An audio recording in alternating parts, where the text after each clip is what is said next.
How do you become a great hypnotist?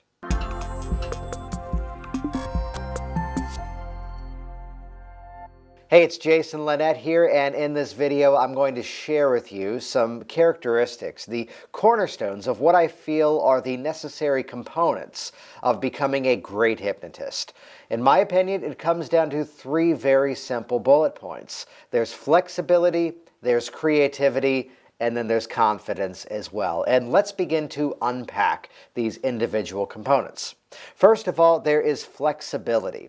And as we're talking flexibility, what we're really talking about here is adapting to a client-centered approach to hypnotism, which is basically the idea of fitting the process to the client rather than the client to the process. So a good example of this would be a day several years ago where by wonders of scheduling, I had a day of like 7 or 8 scheduled appointments that were all people in my office quitting smoking. And not for the sake of novelty, not for the sake of mixing it up and keeping it fresh. I did an entirely different process with each and every client, which again, hear that filter. It wasn't for my satisfaction of doing it differently. No, it was for the simple reason that each and every client presented a different style, a different flavor, a different set of goals even as to why they were in the office on that specific day with the goal of quitting smoking. So by having a more flexible process going into it, there's no moment of this is right, this is wrong. There's only what's appropriate on that specific day. As the late Charles Tebbets would say, deal with what emerges. So I would share some anecdotes of this over the years. Here's a day where there's a woman in my office, and let's stick with this quitting smoking idea. Here's a woman in my office, and she is here on about her 82nd birthday, and she's quitting smoking because, in her words, it's about time I did this. Which the motivation of health really wasn't the motivator for her. The motivation of, in her words, being allowed to be around her great-great-grandkids was every reason why she was wanting to quit smoking at that point. So to go this high road, low road game of here's all the horrible things that could occur within your health, I would have been throwing darts at that point and there wasn't a target there to hit. That would not have been the right approach for her. Meanwhile, here's another client, by way of example, that has many different, we'll call them health scares that are going on in terms of their current life. And perhaps playing that high road, low road game of here are these things that could get worse or potentially even better could improve now that you quit smoking. And that may be the perfect choice in that moment. And to completely throw the curveball at this, here's the guy that we're having a beautiful conversation about his history of when he's successfully stopped smoking in the past. And suddenly he leans in, and this dude is playing conspiracy theory with me about, I am convinced that, you know, the 1% that's out there, they are investing their money both in the cigarettes as well as the pharmaceuticals. So whether they're killing me or making me an addict or hooking me into these drugs, that's why they want me to keep smoking. So for this guy, that session became, to use his language, the biggest middle finger to that 1% as to why he was quitting smoking and no longer playing into their games. I can tell you I've never done a session like that before or ever since then of that style. And by learning how to work in a more flexible style of working with your clients, that's what it takes to be a great hypnotist. The opposite of this would perhaps be, there's a hypnotist who I met one time whose statement was, oh, I love parts therapy. I absolutely adore parts therapy. And there's not a client who comes into my office that I don't end up doing parts therapy. I've got to raise a question to be, again, is that a practitioner that is truly listening to their client and adapting the process to the client rather than having a greatest hits album that they're just simply running their client through? If that's the case, I've got to raise some concerns about just how skilled of a practitioner they absolutely are. So as we work to actually improve our flexible nature, deal with what emerges, it makes it so that suddenly here's a client and This will happen to you at some point. On the phone, this was the issue they presented, yet now they're in front of you in your office and suddenly it's a very different issue. And to discover that calm nature of, yeah, we've got this. This is going to be easy. Let's work on that together. It's where there's not a challenge that can come your way that perhaps you're not ready for in some aspect, which in many ways links into the confidence, because in terms of my style of training, it comes down to creating what we consider to be a contextual nature of working with our clients, rather than compartmentalizing these individual components of this is a stop smoking technique, this is a weight loss technique, this is an anxiety relief technique, this is a fear release technique, this is a pain relief technique. No. To break everything down to being a chunking up, a contextual nature of change. How do you feel now? How would you rather feel? What are those things you're currently doing, and what are those things you'd rather be doing? And from that component, from that perspective of working with our clients, we discover this gradable, flexible, as well as confident nature that there's really not an issue that someone could come into the office that at least you don't have a good idea of where to begin. I would share the favorite component of this. With full credit to Jerry Kine, I love this aspect of his training. He would tell his students, no matter what someone calls for on the phone, tell them, oh yeah, we work with that all the time, that's easy. And I love that. I have a small challenge with that because, simply put, I do not want to lie to my clients. And there's a wonderful story, though, of a client calling me up, and it's one of those moments where she's playing the slow reveal. She's not quite getting to the point of exactly what the issue is, and admittedly, as you hear the wind-up for this moment, it's a place where you could start to imagine the dark potential places this could possibly go. Well, my husband and I have been very traditional. We did not live together. We did not sleep in the same bed until we were married. And already my mind is wandering off to all these weird places. And eventually she lands on the issue itself. And I just recently discovered my husband's jaw clicks when he eats, and he refuses to go to a dentist, and it's driving me crazy. Could you hypnotize me so his clicking jaw doesn't bother me anymore? And for that one, I'm sitting there on one side thinking to myself, that's it? On the other side, I feel this compulsion, this urge to respond to her as I now do. Oh yeah, we work with that all the time. That's easy. There's a beautiful pause. She then responds, really?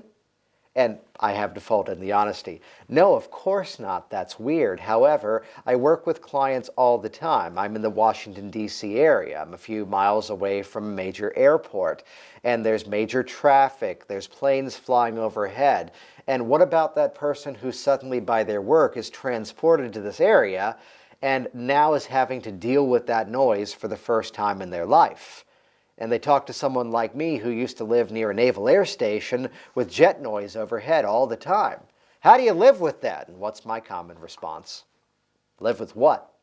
So, yes, I work with people continuously in terms of tuning down the fears, the anxieties, the added stress of all this noise that's around us. So the same way that I can work with those people and find great success in terms of their corner office in Washington, D.C. with all the traffic noise, the loud environment at work and how to respond to that. It's the same methods I can use with you so that clicking jaw doesn't bother you so much anymore. You know, in a related category, depending on the pronunciation, sometimes referred to as tinnitus or tinnitus, a ringing, or actually, as I used to have at one point, a buzzing static sound in my ear.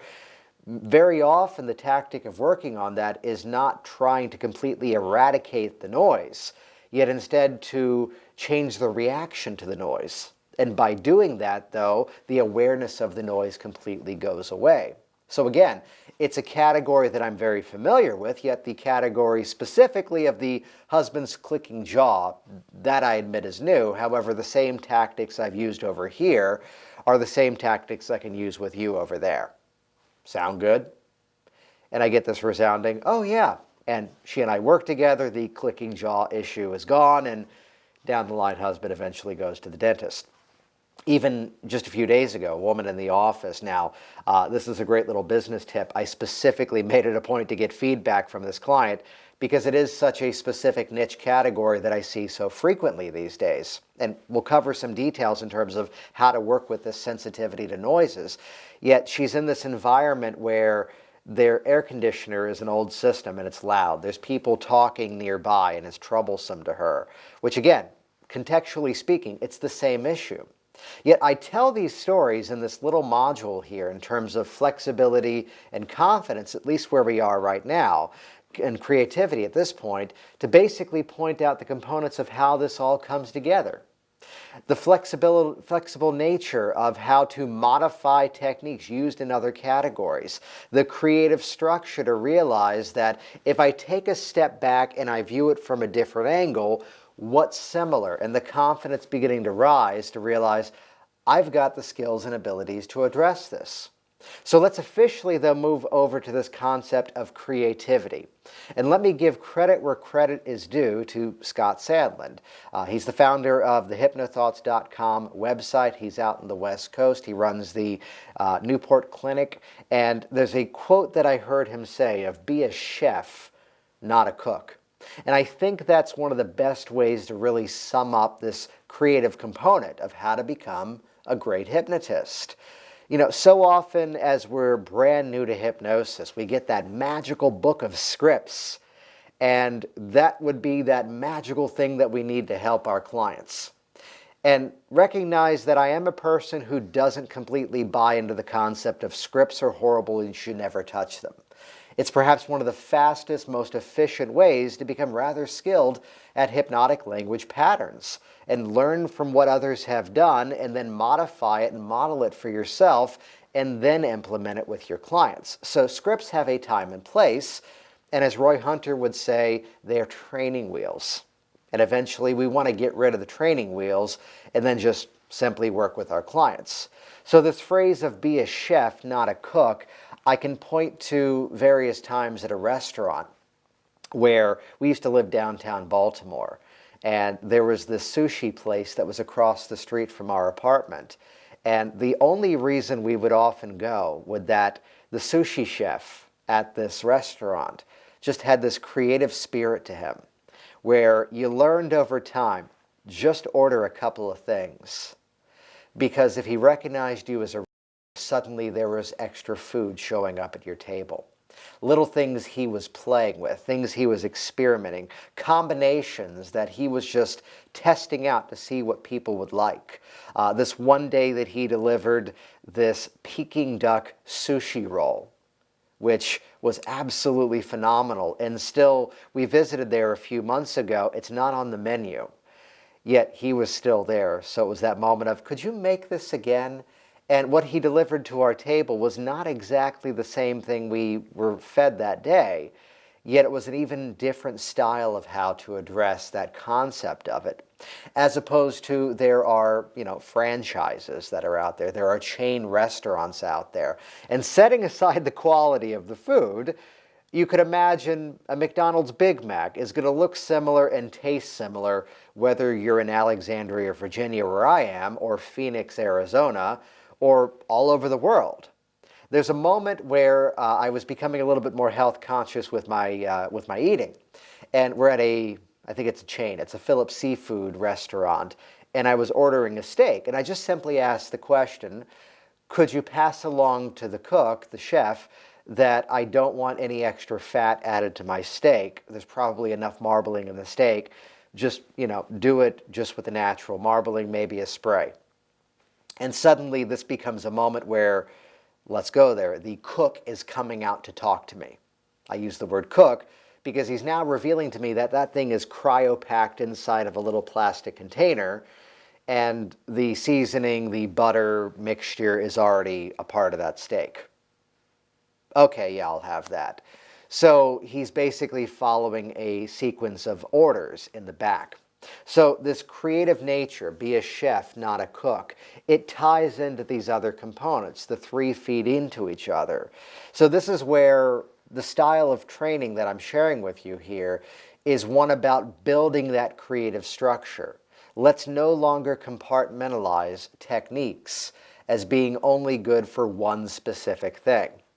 I'll give you my favorite example. It's, in my opinion, that glove anesthesia, a method of hypnotic pain relief or pain prevention, depending on the tactic, which briefly, it's a process of creating a numbing sensation somewhere in the hand, and then by way of hypnotic suggestion, transferring that numbing sensation elsewhere throughout the body. Classically, you could look at the Dave Ellman example of the magic spot, where you would transfer that numbness to a region and the child, or eventually the adult, would want that spot, and that's where they would get the vaccination.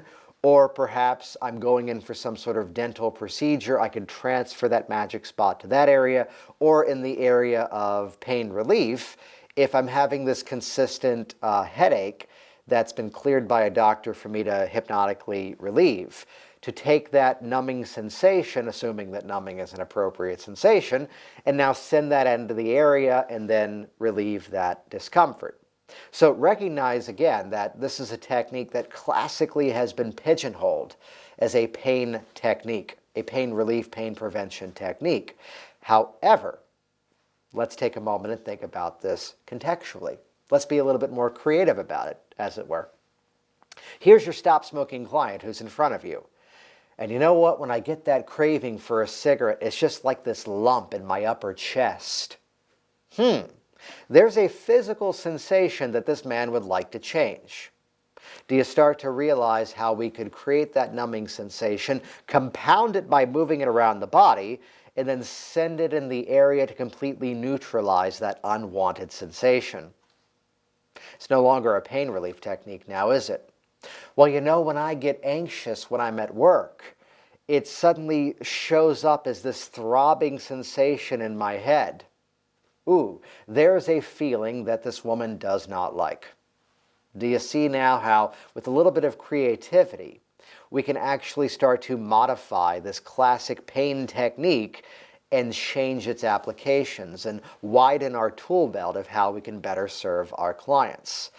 This is a little component where I live by the phrase in terms of hypnotic age regression, that regression ain't just about finding the cause. If we're a little bit more creative with our components of what's inside of the hypnotic age regression category, there's affect bridge technique of heightening a sensation and riding it to another event. Well, can't I also bring up an incredible sense of confidence and ride that to a moment where you felt absolutely fantastic? And then build a resource, build an anchor out of that? Absolutely. So rather than pigeonholing regression as this technique of raking them through the coals, dragging them through the mud of the past events, no, let's be a little bit more creative and just play that game of what's really happening as we're addressing these components. So by pulling out that contextual point of view of what's going on inside of these techniques, it allows us to be more creative. This folds in my favorite hypnotic quote from Michael Ellner, which is to learn from people who disagree with each other. So if your background, if hypnosis is something you've already been doing, and you've heard others say that regression is bad, go take a full training in hypnotic regression. Yet listen through those filters of what are the components of this process that I can pull out and apply somewhere else. If you've heard people, I've never heard this one, someone say don't work with hypnotic pain relief. Yes, there's a whole series of ethical considerations that fold into that, which is a much longer conversation outside of the scope of this content here. Yet to realize that our pain relief, pain prevention techniques have other tactics we can use elsewhere. So it folds in my favorite bit of phrasing here in terms of creativity. We should never stifle the creativity of another hypnotic practitioner. There's a moment where I left another school of training because I heard someone ask about what's a good metaphor to use for an athlete. And I heard someone say, you never need metaphors for that category, just use this technique. And that was backed up by the people who were heading up that group. And that's when I left. Because, well, what if there's a moment where using a metaphor is going to be the perfect example? It's where just simply opening up your ears, opening up that sensory acuity, and even bringing in your own experiences, the successes of other clients that you've worked with so far. It's going to bring in a greater flexible nature, a greater creative nature towards it. And the beauty of that is every day in the office now becomes an entirely unique experience, not just for your benefit, but also for your client as well. And to tie up these themes of the characteristics of a great hypnotist, let's spend a moment talking about confidence.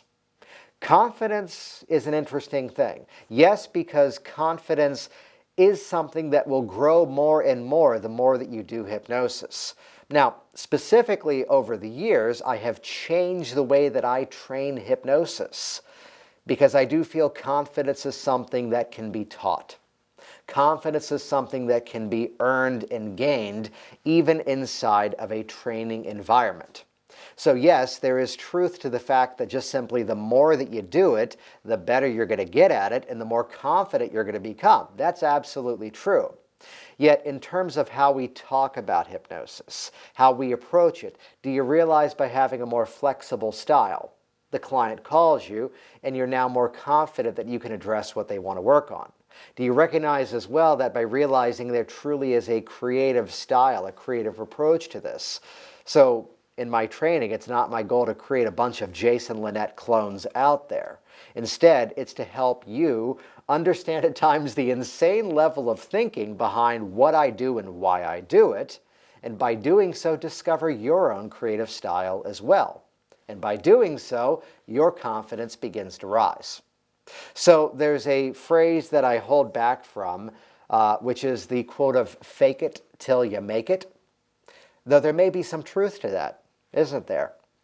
Let's put it into our hypnotic neurological components, though, and let's rebrand "fake it till you make it" as instead of "fooling the neurology." There's an interesting story and I've shared the story elsewhere, I know, but I love this quote of Jean-Eugène Robert Houdin, the French magician that you've likely never heard of, but a young boy by the name of Eric Weiss read about Houdin, modeled him, and Eric Weiss changed his name to Harry Houdini. Houdin was once quoted by saying that a magician is an actor playing the role of a magician. Magician is the actor playing the role of a magician. And a hypnotist is really stepping into a role, stepping into identity, stepping into that perception of a hypnotist. So it's where you may become aware, the more that you do this, of what it is about you that is slightly different as you're delivering hypnotic suggestion. What are these components of yourself that are becoming a little bit heightened as you're communicating with your client? So there's truth to the classic statement that the first person you hypnotize is yourself.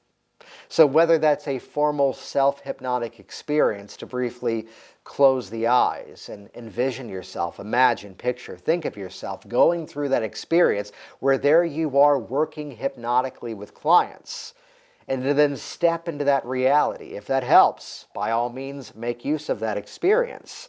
It's a quote that I've got to read this, and I love this quote from Dave Ellman, specifically because it sounds like something pulled from a Lord of the Rings book. In hypnosis, confidence is the coin of the realm. Credibility is the coin of the realm.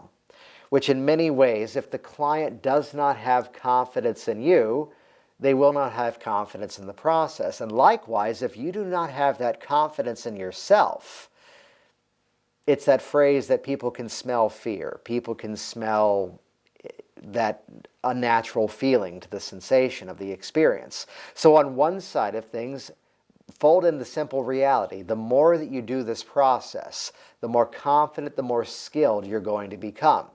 Yes, we all wish we could call back our first clients and say, no, really, come back, I got better.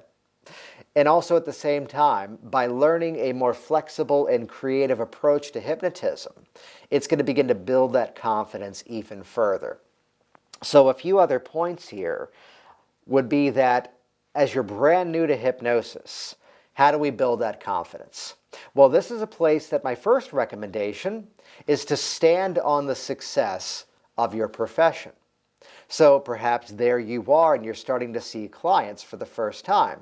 And maybe someone asks you, Have you ever worked with this fear of flying issue before?